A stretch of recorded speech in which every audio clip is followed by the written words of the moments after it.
aqui perfeitamente para a gente. Então tá bom, vamos lá. Bom, eu vou explicar um pouquinho como é que vai acontecer a palestra de hoje. Eu vou explicar brevemente sobre o autismo, principalmente as características mais relacionadas à linguagem, e depois vou colocar os conceitos e as características principais de apraxia de fala, e aí vocês vão conseguir perceber por que esses dois diagnósticos, né, eles se correlacionam, por que eles são tão comuns, por que é comum as crianças com autismo terem apraxia de fala, e a partir daí a gente vai ver as questões de avaliação, os principais pontos para se observar, planejamento terapêutico. Eu trouxe aqui também algumas estratégias de como eu faço no meu consultório, e no final nós vamos destacar juntos os pontos principais da palestra de hoje, tá? Então, o autismo, na verdade, as pessoas que estão dentro do transtorno do espectro do autismo, a gente sabe que a maioria deles tem questões envolvidas com relação à interação social e à comunicação, né? Em geral, são crianças, pessoas que têm dificuldades para se relacionar, para dialogar. Sabe-se que 1/3 ou a metade das pessoas com autismo, eles dificilmente desenvolvem a fala funcional, né? A maioria deles acaba desenvolvendo a fala, mas como uma maneira de repetição, e não conseguem chegar no diálogo em si.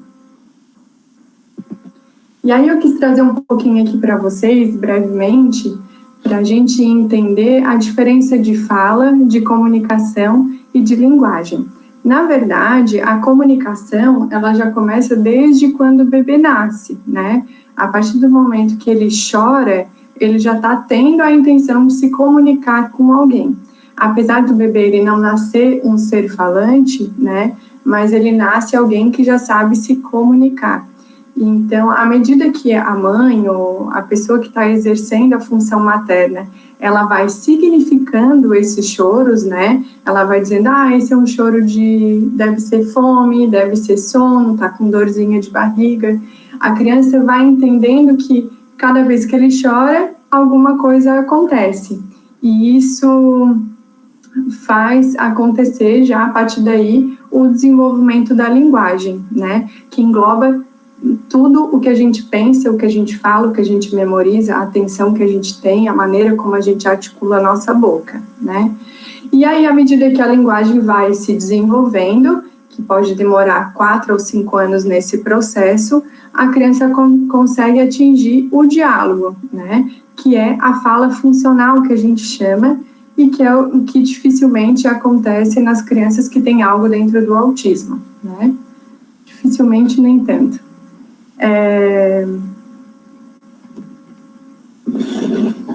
E aí, agora a gente vai ver um pouquinho da apraxia de fala. A gente já viu as questões de fala no autismo, e aí eu expliquei para vocês a diferença de comunicação, linguagem e fala, que são conceitos importantes para a gente entender a diferença agora na apraxia de fala. Então, a apraxia de fala, ela é um distúrbio neurológico que afeta a produção motora dos sons da fala. Então, a consistência e os movimentos necessários à fala, eles acabam alterados. O caminho que o cérebro faz para chegar até o músculo para mexer, né, a precisão articulatória, quando eu penso papai, né, e a maneira como eu vou mexer a minha boca, né, esse caminho, ele acaba, às vezes, tendo algumas falhas, e essas falhas para mexer a musculatura, né, essas falhas na precisão e na consistência, elas acabam sendo características principais da apraxia de fala na infância. Então, quais são os principais sinais? A criança tem produções de fala inconsistentes, então, às vezes você pede para ela falar banana, no momento ela vai falar ba, no outro momento ela vai falar a, só as vogais, então ela não vai repetir sempre da mesma forma, né?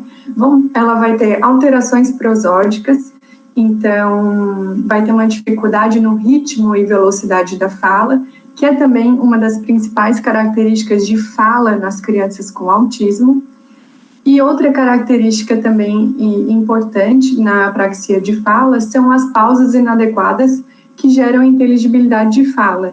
Então, às vezes a criança demora muito para responder, às vezes ela precisa fazer algum movimento com o corpo para responder o que ela vai falar, ou ela fala uma sílaba e depois de um tempo ela fala outra, né? E além disso, a gente sabe que as crianças com apraxia, elas podem ter outras características que são também muito comuns nas crianças com autismo, que é a questão da seletividade alimentar, dificuldades sensoriais do corpo, né? A etiqueta, um pelo, ou dificuldades sensoriais na boca também. São crianças mais dispersas, que não olham no olho, né? Estão mais desatentas, têm dificuldade de imitação. E aí a gente vê vários fatores que são comuns na apraxia e que também são comuns no autismo. O que na avaliação fonoaudiológica é importante que a gente observe para chegar nesse diagnóstico de apraxia, se for o caso, né? E por que é importante a gente pensar nesses aspectos que eu coloquei aqui para vocês? Principalmente esses aspectos, eles vão dizer se é o momento ou não de já se trabalhar a apraxia de fala na infância. Porque a apraxia, o tratamento de apraxia, ele necessita de treino, de consistência, né? Mas nem sempre a criança está nesse momento de trabalhar, de estar pronta para esses treinos. Então, só a avaliação fonoaudiológica, só o fonoaudiólogo, observando esses aspectos que a gente vai colocar agora, é que vai poder dizer se a criança já está pronta ou não para realizar esses treinos. Então, na avaliação fonoaudiológica, a gente tem que observar o planejamento motor, desde o momento que a criança chega na minha sala, como ela abre a porta, como que ela vai abrir a caixa de brinquedo, como que ela vai planejar motoramente para subir no meu tatame. Então, toda a movimentação que ela está fazendo ou não, eu já estou observando nela. Não só nas questões orais, mas também nas questões do corpo, né? A gente também tem que observar se a criança consegue imitar. Então, pode ser uma imitação verbal, mas também pode ser uma imitação do corpo, né? A imitação ela é muito importante para o desenvolvimento da fala. Eu também tenho que observar como é que está a intenção comunicativa dessa criança, se ela me chama para pedir alguma coisa, se ela olha para mim, se ela tem demanda de comunicação, né?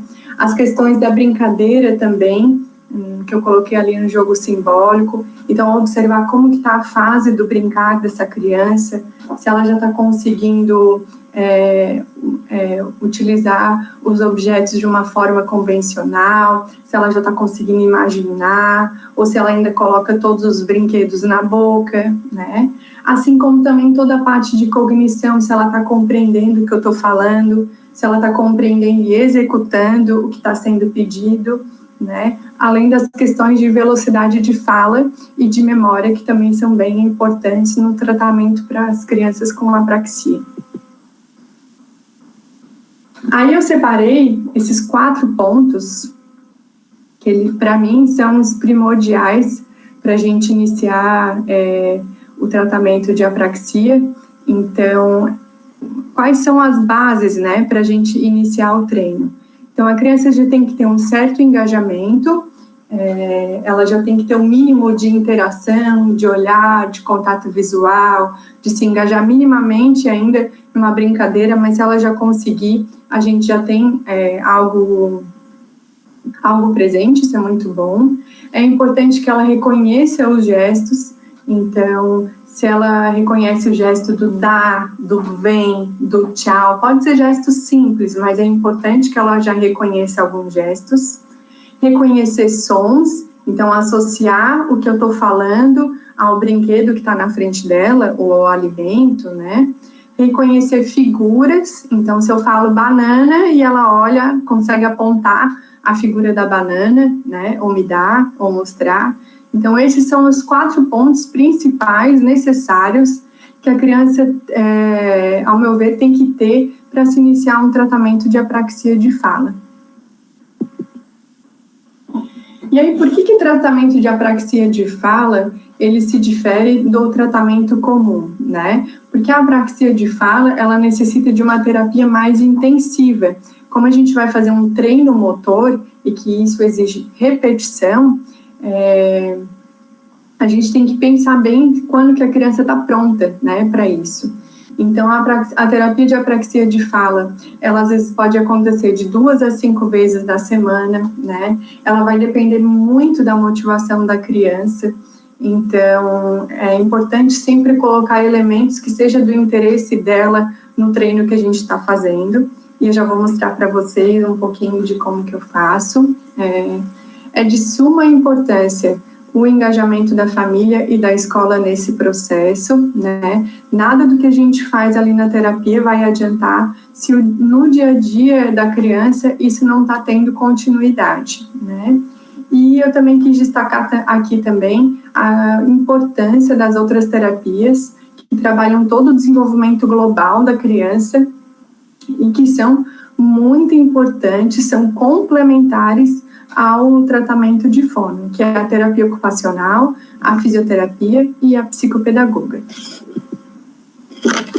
Bom, depois que a gente, né, viu aqueles pontos importantes de avaliação, pensou naquelas 4 bases que eu falei para vocês, de conhecer figuras, atender a sons, engajamento, né? E a gente vai agora pensar nos objetivos, nas metas e nas estratégias. Qual é o principal foco, coisa que a gente não pode esquecer numa terapia de apraxia de fala? São as pistas multissensoriais e os feedbacks. Isso é base para o tratamento de apraxia de fala. Isso é algo que tem que estar muito presente na vida da criança, né, que está fazendo esse tipo de tratamento. E é algo que os pais têm que também ter o domínio, assim como a escola e as pessoas que convivem com a criança. O que são essas pistas multissensoriais e os feedbacks? Bom, o feedback é aquilo que você devolve para a criança, né? Por exemplo, a criança falou pá, e a gente está trabalhando a palavra dá. Então, você vai devolver isso para ela. Filho, você fez pá, tem que fazer dá. Ou mostra para ela, filho, tu fez pá, a gente tem que fazer dá, mostrar a diferença. Ou ainda dizer, filho, você fez com a boquinha, pá, nós temos que fazer com a língua, dá. Então, são diferentes formas de dar feedback, além de, claro, feedbacks positivos, né? Então, quando a criança conseguir fazer dá com a ponta da língua bem bonito, aí você fala, uau, fez com a ponta da língua bem bonito, é isso aí, né? E ajudar a criança nesse engajamento. Os feedbacks são muito importantes para a criança começar a se conscientizar de como que ela está produzindo esse som. Além das pistas multissensoriais, o que são isso? As pistas multissensoriais, elas são divididas em pista visual, metacognitiva, pista auditiva e pista tátil. Se vocês puderem dar um print nessa foto, nesse slide, né? Isso é, na minha terapia, isso é o meu esquema, né? Para praticamente todas as crianças. Então, eu coloco sempre a letra que a gente escolheu para começar a trabalhar. Depois ali eu coloco uma pista visual com a fotinho da boca, de como que a boca se mexe quando a gente está falando aquela letra. Depois eu escrevo qual vai ser o meu comando verbal. Então, por exemplo, se é a letra A, o meu comando verbal é abre a boca, A, né? A pista auditiva vai ser aquilo que a criança está ouvindo, da maneira como eu estou falando. E a pista tátil vai ser a pista quando eu tiver que colocar a mãozinha na criança e fazer A ou A, né? Vai depender de cada criança. E aí, ao lado, eu coloco as sílabas, palavras-alvo, figuras para ilustrar que sejam do interesse da criança e frases, se já for o caso. Então, essas são as pistas multissensoriais. Ali está descrita a pista visual, metacognitiva, a pista auditiva, que é o que a gente fala, e a tátil, que é o que a criança sente. Aí ficou um exemplo, esse foi um livro de um material que uma mãe muito querida fez, né? Então, o que aparece ali? A fotinho da boca, vocês podem observar na tela, que é a minha pista visual, a letra que eu estou trabalhando, a minha pista metacognitiva é explode a boca, né? E do lado as palavras que a gente mais vai utilizar para treinar e as frases, se a criança já estiver na fase das frases, né? Então, nesse momento, o que eu queria destacar para vocês? Por que eu gosto que a criança tenha escrito no papel? Não necessariamente precisa ser dessa forma. Às vezes eu mesmo escrevo na folha sulfite, eu mesma construo com a criança o que a gente vai trabalhar, quais os sons, e a gente vai colocando adesivos, vai fazendo desenho de acordo com os interesses dela, né? Mas o que eu gosto de destacar aqui? Quando a gente coloca a pista metacognitiva, por exemplo, aqui do P, né? Explode a boca. Pá. Explode a boca. Essa pista que eu estou dando é a mesma pista que o pai e a mãe vão utilizar em casa, é a mesma pista que vai ser utilizada na escola, né? Se outra pessoa disser assim, ó, fecha a boca, já é uma pista diferente. Então, é importante que se tenha escrito o que está sendo trabalhado para que todos possam estimular da mesma forma. E aí, como é que eu vou selecionar, né? Qual vai ser a primeira letra que eu vou escolher, sendo que às vezes tem crianças com apraxia de fala severa que não sabe falar nem o A direito, né? Então, assim, isso vai depender muito da capacidade motora da criança. Então, não adianta eu escolher um som vibrante, se a criança ainda nem entendeu como é que se mexe a língua, né? Então, a gente pode começar por vogais, pode começar por bilabiais, de preferência começar por um som que seja mais fácil para a criança, tá? Até para que isso motive ela a participar. É importante que tenha ali a lista de interesses dessa criança no treino que ela vai fazer, né? Para dar mais possibilidades de repetições no dia a dia.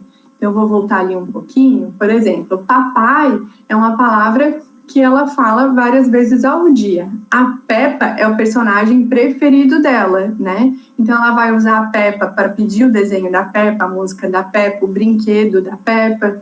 Então, tem que ser palavras que permitam essas repetições para que acabe gerando um treino também em casa, né? E é claro, a gente tem que escolher palavras que tenham função comunicativa. Não adianta eu colocar ali patins, se ela não sabe andar de patins, se ela não gosta de patins, se ela nem tem interesse por isso, né? Se não é algo que ela vai utilizar. Tem que ser algo para que a criança se direcione a outra pessoa, para que ela tenha a intenção de se comunicar. Aqui eu quis colocar outro exemplo.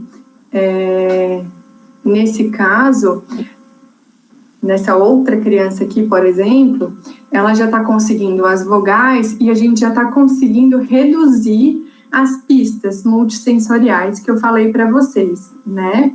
No tratamento da criança com apraxia de fala, na verdade, a gente começa dando todas as pistas e muitos feedbacks, mas a intenção é que isso vá diminuindo com o tempo, à medida que a criança consegue generalizar esses sons, né? À medida que ela vai conseguindo engramar sozinha, sem eu ter que dizer, abre a boca, ou começa com a boca fechada.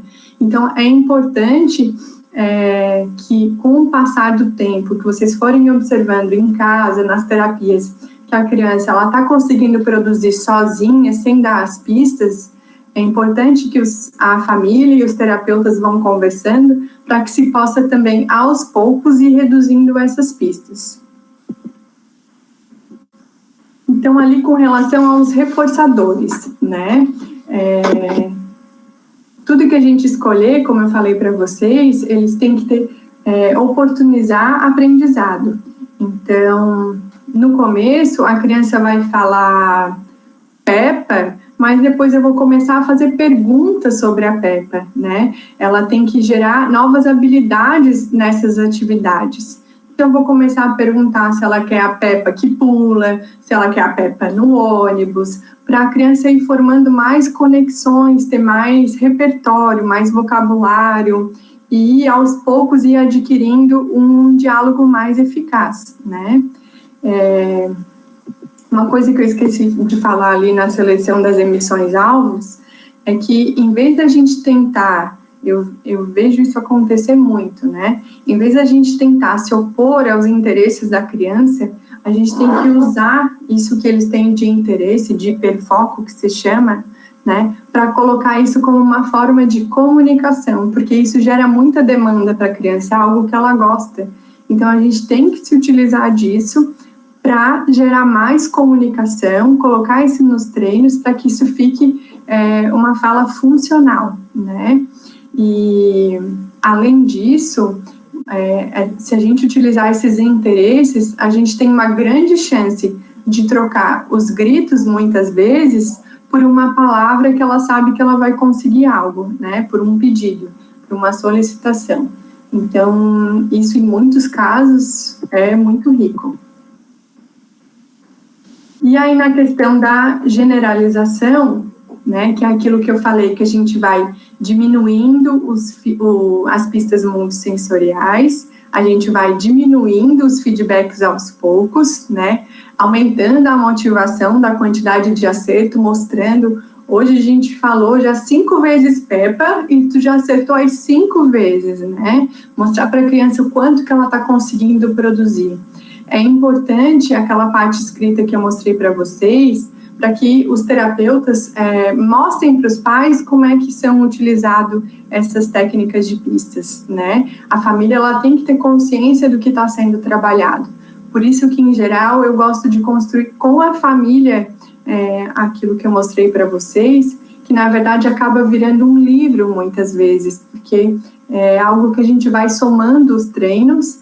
Então, está sempre ali presente, vai facilitando também o treino em casa. Aqui eu coloquei outro exemplo para vocês, por exemplo, com a letra B, e nesse caso, a gente conseguiu apenas associar a vogal A. Por quê? Para algumas crianças, produzir ba é diferente de produzir bi, que é uma retração. No ba, há uma abertura. Então, isso vai depender de uma criança para outra, né? É importante que o terapeuta e a família também vá observando em casa o que está fácil, o que está aceitável e o que está muito difícil para a criança. Se o bi é muito difícil, a gente vai deixar para trabalhar mais para frente, por mais que a emissão-alvo seja o B. Então, nesse caso, nessa criança aqui, ela ainda está na fase das palavras, né? Então, a gente utilizou essas 2 palavras com ba, que teriam mais chance dela utilizar no dia a dia, né? Ali vocês podem observar a letra, a pista visual, a pista metacognitiva, as palavras e a ilustração, que está tudo dentro do interesse dela, do que ela costuma utilizar em casa. Então, o que eu gostaria de frisar com vocês hoje, né? O que eu gostaria de que vocês não saíssem daqui sem esquecer? As crianças com transtorno do espectro autista, elas podem apresentar dificuldades subjacentes à fala. Então, muitas vezes, eu vejo os pais querendo fazer treinos, trabalhar as questões de apraxia, mas a criança ainda não está nessa fase. A gente precisa trabalhar toda a parte do desenvolvimento da linguagem em si, que é aquilo que eu falei sobre compreensão e execução de ordens, que é aquilo que eu falei sobre já reconhecer gestos, sons e palavras, figuras, né? Que é aquilo que eu falei sobre o engajamento. Então, é importante que a criança tenha o mínimo de interação, o mínimo de desenvolvimento da linguagem, para a gente poder trabalhar mesmo as questões de apraxia de forma de treino motor mesmo, tá? Então, a gente deve sempre priorizar o uso funcional da linguagem. Então, não adianta colocar palavras que a criança não vai treinar e não vai utilizar para se comunicar, né? O nosso foco é chegar na fala funcional, né? E para isso eu tenho que pensar exatamente nas palavras, eu, terapeuta, e principalmente a família, quais as palavras vão ser utilizadas durante os treinos, né? Sempre partir do interesse da criança. Se a criança não está motivada, ela não vai querer participar, né? Então, não é toda criança que chega, pega o livro e vai para frente do espelho comigo para fazer os treinos. Mas, o que eu faço muitas vezes?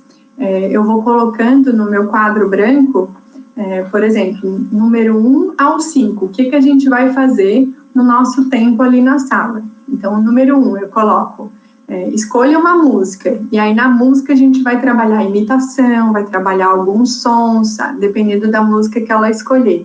Número 2, treino do livro, daí a gente pega o nosso livro, que é aquilo que eu mostrei para vocês, com as pistas metacognitivas, com as pistas multissensoriais e os feedbacks, né?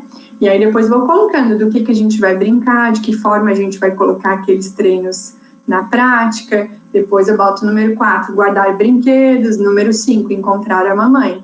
Então, é importante, às vezes, essa pista visual do que a criança vai fazer no dia, porque nem todo dia ela vai querer chegar e já partir para o treino, né? Então, por isso que é de suma importância que tenha os interesses, seja números, seja letras, seja personagens, o que for, no treino dela. Então, praticar o que é aprendido em diversas atividades e contextos. Por exemplo, quando eu coloquei ali do oi, né? O oi está ali no treino, o oi a criança usa quando chega na minha sessão, mas é importante que os pais em casa ensinem a criança que ela vai falar oi quando o papai voltar do trabalho, que ela vai falar oi quando ela chegar no supermercado, né? E dá mais possibilidades de uso para isso para a criança, né? E o mais importante aí é combinar os treinos com as brincadeiras, né? Se a gente vai brincar de supermercado, vai brincar de fazer bolo, de fazer uma festinha de aniversário, vai brincar de posto de gasolina, nem sempre dá para colocar todas as palavras na brincadeira, mas é importante que a criança veja que o que ela treinou tá na brincadeira, tá naquilo que é divertido, né? E, claro, a partir do momento que a gente trabalha a brincadeira, eu estou trabalhando todas as questões de linguagem que, em geral, estão prejudicados dentro do autismo, né? Então, assim, não é que a gente vai deixar as questões de linguagem e de interação de lado. Na verdade, a gente vai agregar e ajudar a construir uma fala funcional, tá? Bom, pessoal, o que eu tinha para passar para vocês hoje era isso. Eu agradeço pelo convite mais uma vez, foi um prazer e espero que vocês tenham aproveitado, tá? Oi, Juliana, me ouve agora? Tá me ouvindo bem? Estou ouvindo. Então tá bom. Tivemos um probleminha no meu microfone na palestra de antes, então, só testando. Juliana, muito obrigada pela sua palestra, foi ótima, estava aqui aprendendo muito sobre esse tema, né? Eu acho que a questão da fala é o principal aspecto que eu ouço de pais, assim, que fazem os pais levarem as crianças para a clínica, né? E percebem que alguma coisa pode estar errada. Então, é uma questão fundamental sobre o autismo, entender um pouco mais sobre a apraxia da fala nas crianças com autismo. Eu acho que eu costumo falar que a fala, ela é divisor de águas, né? Porque a partir do momento que a criança fala, tu sabe o que ela sabe e o que ela não sabe. Então, o ato de falar, na verdade, é o que vai trazer respostas até sobre a questão diagnóstica e tudo mais. Exatamente. A gente estava aqui recebendo no chat do YouTube diversos elogios, todo mundo aprendeu muito e gostou muito da tua explicação sobre o assunto e tivemos várias perguntas, né? Vou fazer algumas aqui para ti. A Fabiane Gonçalves, ela queria saber se as crianças com apraxia de fala apresentam uma maior dificuldade na memorização e reconhecimento de letras e números. Olha, na verdade, reconhecimento de letras e números eu desconheço. Muitas vezes é até utilizado como o hiperfoco, né? O interesse da criança, né?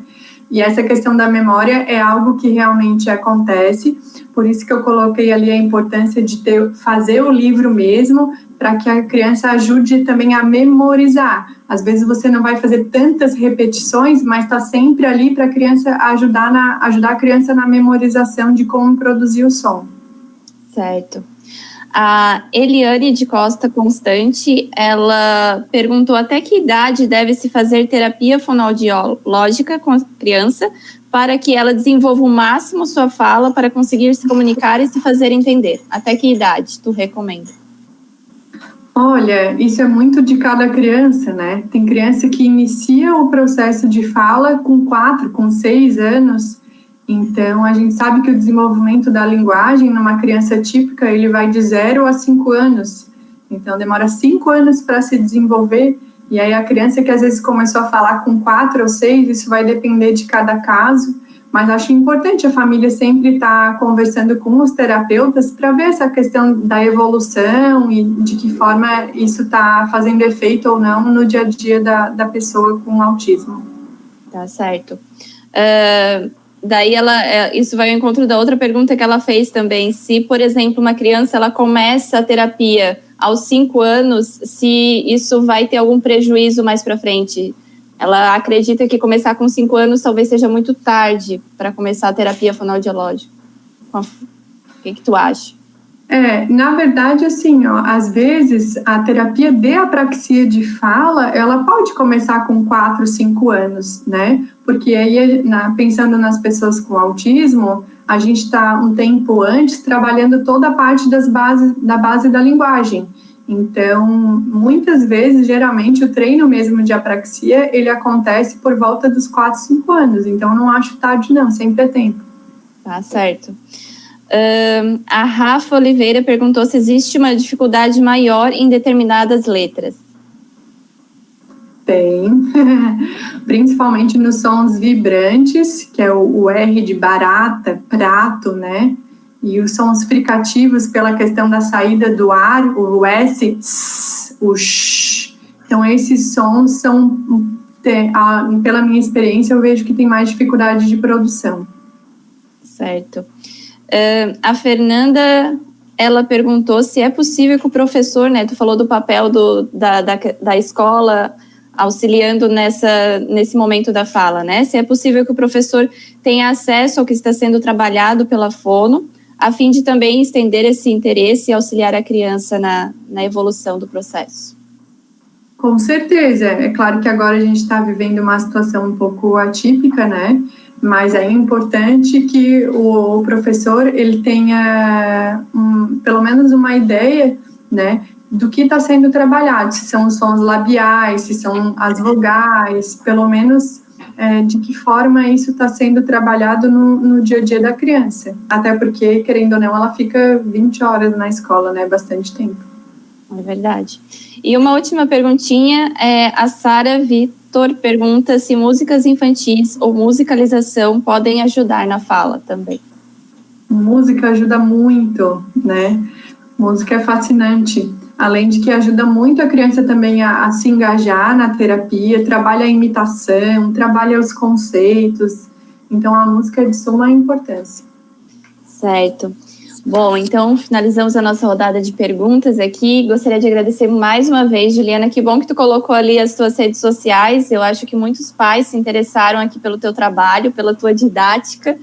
E talvez eles vão agora ter uma chance de te procurar, né? A gente também vai disponibilizar na nossa página no Instagram o teu contato para quem se interessar. E seria isso. Muito obrigada mesmo pela sua participação. Eu que agradeço. Tchau, pessoal. Uma boa noite. Tchau.